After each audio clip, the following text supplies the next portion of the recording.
ನಮಸ್ತೆ madam. Sir ನಿಮ್ಮ ಹೆಸರು? ನಮ್ಮ ಹೆಸರು ಚೇತನ್ ಅಂತ ಹೇಳಿ. ಸರ್ ಯಾವೂರಿಂದ ಬಂದಿದ್ದೀರಾ? ಮೇಡಮ್ ಪಾಂಡುಪುರದಿಂದ ಬಂದಿರೋದು. ಸರ್ ಎಷ್ಟು ವರ್ಷದಿಂದ ಬರ್ತಾ ಇದ್ದೀರಾ? ಮೇಡಮ್ ನಾನು ಬಂದು ಒಂದು ತಿಂಗಳಾಗಿದೆ ಅಷ್ಟೇ. 3 ವಾರ ಬರ್ತೀನಿ ಅಂತ ಸಂಕಲ್ಪ ಮಾಡ್ಕೊಂಡಿದ್ದೆ. ಬಂದು 2 ವಾರ ಕಾಯಿ ಕಟ್ಟೋಗಿದ್ದೆ. ನನ್ನ ಬೇಡಿಕೆ ಈಡೇರಿದೆ ತಾಯಿ. 3 ಕಾಯಿ ಕಟ್ಟೋದ್ರೊಳಗಡೆ ನನ್ನ ಬೇಡಿಕೆ ಈಡೇರಿಸು ಅಂತ ಹೇಳಿದ್ದೆ. 2 ಕಾಯಿ ಕಟ್ಟಿದ ತಕ್ಷಣ ಬೇಡಿಕೆ ಈಡೇರಿದೆ.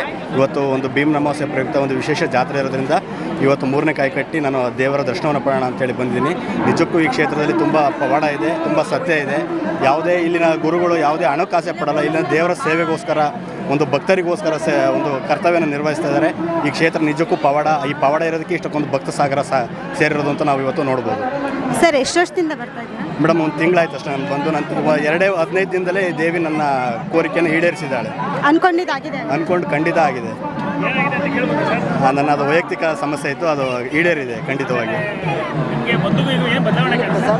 ತುಂಬ ಮನಸ್ಸಲ್ಲಿ ದುಃಖ ಇಟ್ಕೊಂಡು ಬಂದಿದ್ದೆ. ಇವತ್ತು ತುಂಬ ಹರ್ಷದಿಂದ ಹೋಗ್ತಾ ಇದ್ದೀನಿ, ತುಂಬ ನಗ್ತಾ ಇದ್ದೀನಿ. ಅವತ್ತು ಬಂದು ಫಸ್ಟ್ನೇ ದಿವಸ ಕಣ್ಣೀರು ಹಾಕಿದ್ದೆ, ಇವತ್ತು ನಗ್ತಾ ಇದ್ದೀನಿ ಅಷ್ಟೇ.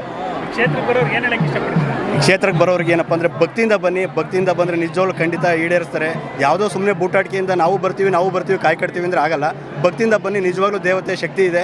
ಚಾಮುಂಡೇಶ್ವರಿ ಬಸಪ್ಪನವರು ಈಡೇರಿಸ್ತಾರೆ. ಸರ್ ಎಷ್ಟು ವಾರ ಬಂದಿದ್ದೀರಾ? ನಂದು ಈಗ 2ನೇ ವಾರ. ಇದು ಮೂರನೇ ಬಾರಿ ನಾನು ಬಂದಿರೋದು. ಯೂಟ್ಯೂಬಲ್ಲಿ ನೋಡ್ಕೊಂಡಿದ್ದೆ, ಅದನ್ನು ನೋಡಿ ನಾನು ಬಂದೆ. ಈಗ ನಾನು ಚಾಮುಂಡೇಶ್ವರಿ ನಿಜವಾದ ಭಕ್ತ ಆಗಿದ್ದೇನೆ. ಸರ್ 3 ವಾರನೂ ಕಾಯಿ ಕಟ್ಟಿದ್ದೀವಿ.